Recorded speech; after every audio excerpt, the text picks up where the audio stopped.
तो वीडियो शुरू करने से पहले दिए गए सब्सक्राइब बटन पर क्लिक करें और बेल आइकन जरूर प्रेस करें।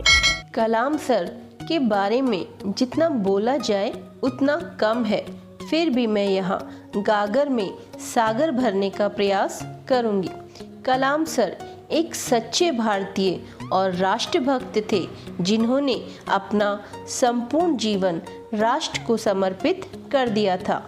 इनकी वैज्ञानिक उपलब्धियों के बारे में तो हम सभी जानते ही हैं कि किस प्रकार इन्होंने 1980 में रोहिणी उपग्रह को अंतरिक्ष में स्थापित किया और फिर भारत को रक्षा क्षेत्र में मिसाइलों के द्वारा सुरक्षित किया और साथ ही परमाणु संपन्न राष्ट्रों की सूची में शामिल करने में भी महत्वपूर्ण भूमिका निभाई।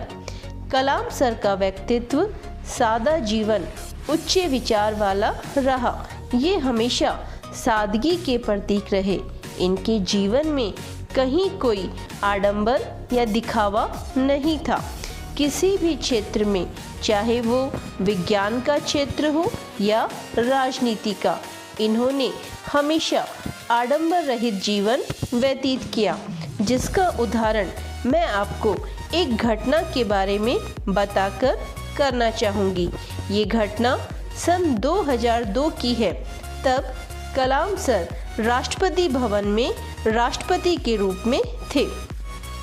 राष्ट्रपति भवन में राष्ट्रपति के द्वारा अक्सर इफ्तार भोज का आयोजन किया जाता था। कलाम सर ने भी अपने सहायक को बुलाकर पूछा कि ये बताइए कि हम इफ्तियार भोज का आयोजन क्यों करें। वैसे भी यहाँ आमंत्रित लोग खाते पीते लोग हैं, अर्थात संपन्न लोग हैं। आप इस आयोजन पर कितना खर्च करते हैं, इन सब का ब्यौरा दीजिए। इन सारे सवालों का जवाब पाने के लिए राष्ट्रपति भवन के आतिथ्य विभाग को फोन लगाया गया, जहां से जानकारी मिली कि इस भोज में लगभग 2.5 लाख रुपए का खर्च आता है। कलाम सर ने कहा, हम ये पैसा अनाथालय को क्यों नहीं दे सकते। आप अनाथालयों को चुनिए और ये सुनिश्चित करिए कि ये पैसा बर्बाद ना जाए। और फिर राष्ट्रपति भवन की ओर से इफ्तियार भोज के लिए निर्धारित राशि से आटे, दाल, कंबलों और स्वेटरों का इंतजाम किया गया और उसे 28 अनाथालयों के बच्चों में बांटा गया। लेकिन यहीं इस बात का अंत नहीं हुआ। कलाम सर ने फिर अपने सहायक को बुलाया और कहा कि ये सामान तो आपने सरकार के पैसे से लिया है, इसमें मेरा योगदान तो कुछ भी नहीं है। मैं आपको 1 लाख रुपए का चेक दे रहा हूँ, उसका भी उसी तरह इस्तेमाल करिए जैसे आपने इफ्तियार भोज के लिए निर्धारित पैसे का किया है। लेकिन किसी को ये मत बताइए कि ये पैसे मैंने दिए हैं। तो इस प्रकार से बिना किसी दिखावे के उन्होंने ये कार्य संपन्न किया। इससे एक बात और भी सिद्ध होती है कि वो किसी तरह की रूढ़िवादिता में विश्वास नहीं रखते थे, बल्कि जरूरतमंदों की सहायता करना ही उनका उद्देश्य रहता था।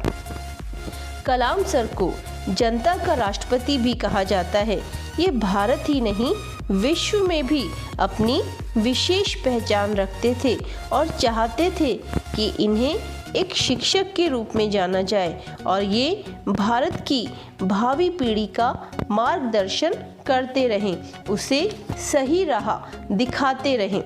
इन्होंने अपने उच्च विचारों से हमारे मार्गदर्शन करने में महत्वपूर्ण भूमिका निभाई।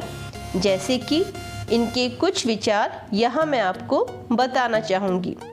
प्रश्न पूछना विद्यार्थियों की सभी प्रमुख विशेषताओं में से एक है, इसलिए छात्रों सवाल पूछो।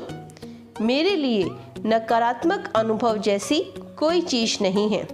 कठिनाइयाँ हमारे जीवन में अवसर लेकर आती हैं और अगर तुम सूरज की तरह चमकना चाहते हो तो सूरज की तरह जलना सीखो।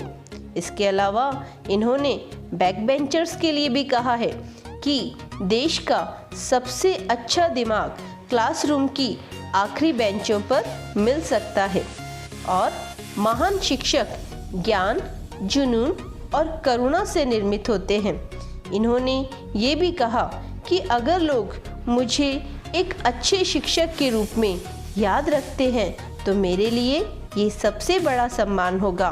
इस तरह अपना पूरा जीवन राष्ट्र को समर्पित किया और शिलोंग में इन महान विभूति की 27 जुलाई 2015 को व्याख्यान देते समय दिल का दौरा पड़ने से मृत्यु हो गई, लेकिन आज भी ये हर भारतीय के दिल में जिंदा है और हर भारतीय इनके ऊपर गर्व करता है। जय हिंद, जय भारत। यदि आपको हमारा वीडियो अच्छा लगे तो इसे लाइक करें और अपने दोस्तों के साथ शेयर करें और हमारे चैनल एनवी क्लासेस को सब्सक्राइब करें। धन्यवाद। जय हिंद।